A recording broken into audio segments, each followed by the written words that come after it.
an AC source is connected in given series LCR circuit, the RMS potential difference across the capacitor of 20 microfarad is dash volt.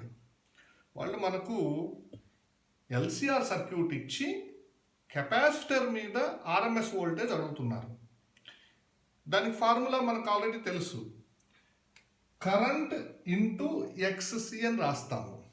Current అంటే IRMS రాసేయండి, IRMS into XC.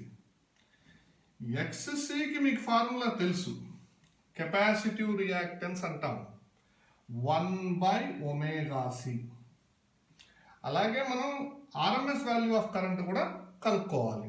కనుక్కొని substitute చేస్తే మనకు answer వచ్చేస్తుంది. ఇది numerical value based question కాబట్టి మనం ఒక value ఫైనల్గా ఆన్సర్గా పుట్అప్ చేయాలి. ఓకే, సో మనకు 2 టార్గెట్స్, ఐఆర్ఎంఎస్ కనుక్కోవాలి, ఎక్స్సి ఆల్రెడీ కనుక్కొనేస్తాం ఇప్పుడే. ఒమేగా వచ్చి ఈ ఈక్వేషన్ చూడగానే ఇది ఒమేగా టీనే కదా, అంటే ఒమేగా 100 కదా. సో ఒమేగా 100 మనకు ఆల్రెడీ ఒమేగా వాళ్ళు ఇండైరెక్ట్గా ఇచ్చేస్తున్నారు. కెపాసిటీ ఇక్కడ ఇచ్చారుగా, 20 మైక్రోఫారడ్ ఇచ్చారుగా. సో 20 మైక్రోఫారడ్ అంటే నేను కింద ఇంటూ 10⁻⁻6 రాయాలి, నేను న్యూమరేటర్లో రాసేస్తాను, ఇంటూ 10⁻+6 రాసేస్తాను.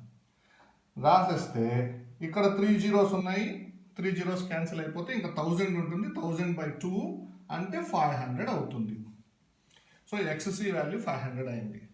అలాగే మనకు ఐఆర్ఎంఎస్ కనుక్కోవడానికి మనకు ఎక్సెల్ కూడా అవసరం అవుతుంది కాబట్టి ఎక్సెల్ కూడా కనుక్కొనేద్దాం. ఎక్సెల్ దీన్ని ఏమంటారు, ఎక్సెల్ని ఇండక్టివ్ రియాక్టెన్స్ అంటాం. ఇండక్టర్ మీద ఉండేది కదా, అంటే ఇండక్టర్ ఆఫర్ చేసే రెసిస్టెన్స్నే మనం ఆ పేరు పెట్టాం, ఇండక్టివ్ రియాక్టెన్స్. ఫార్ములా ఏంటి, omega L. Omega value already 100 అనుకున్నాం కదా, ఎల్ వచ్చేసి వీళ్ళు 1 హెన్రీ ఇచ్చారు కాబట్టి ఇంటూ 1 వేసేసామంటే అంటే 100 ఉంటుంది అనమాట ఎక్సెల్ వాల్యూ. అలాగే ఐఆర్ఎంఎస్కి ఫార్ములా ఏంటంటే విఆర్ఎంఎస్ కానీ ఈఆర్ఎంఎస్ కానీ, అంటే వోల్టేజ్ అయినా అంటాము లేదంటే ఈఎంఎఫ్ అయినా, 2 వాడుతున్నాం మనం, ఈ కానీ వి కానీ వాడుతున్నాము. IRMS is equal to VRMS value by Z. ఇది మనకున్న ఫార్ములా. విఆర్ఎంఎస్ కనుక్కోవడానికి ఆల్రెడీ మనము ఇది V0 ఇది, సో V0 50√2 ఉంది కాబట్టి VRMS is equal to V0/√2 కదా, అంటే 50√2/√2 వేసేస్తే మనకు విఆర్ఎంఎస్ ఎంత 50, అది వచ్చేసింది మనకు. సో విఆర్ఎంఎస్ వచ్చేసింది. ఇక జెడ్ కనుక్కోవాలి. జెడ్ కనుక్కోవాలంటే Z is equal to formula ఏంటి, √r² + XL difference XC whole square.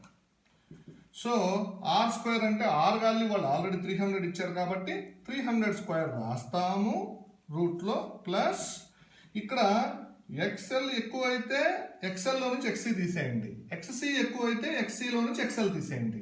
So already XC value మనకు 500 ఉంది, XL వాల్యూ 100 ఉంది కాబట్టి 500 - 100 వేసేయండి. దీంట్లో నుంచి దీన్ని తీసేస్తున్నాం, XC - XL. సో 500 - 100 అంటే 400² రాయాలి, 400². ఎప్పుడైతే ఇక్కడ 300² + 400² వచ్చిందో ఆటోమేటిక్గా ఇది 500²గా మారిపోతుంది, రూట్లో నుంచి బయటకు వచ్చేస్తే 500 అయిపోతుంది. అంటే మనకు జెడ్ వాల్యూ 500. సబ్స్టిట్యూట్ చేసేద్దాము. IRMS is equal to VRMS value వచ్చేసి 50 అండ్ జెడ్ వాల్యూ వచ్చేసి 500. సబ్స్టిట్యూట్ చేస్తే మనకి ఎంత వచ్చింది, ఇది 1/10 వచ్చింది. ఈ 1/10 ఇక్కడ మనకు కనుక్కోవాల్సింది ఇదేగా, ఆన్సర్ కనుక్కోవాల్సింది. ఓకే, సో ఈ 1/10 ఇక్కడ వేద్దాము.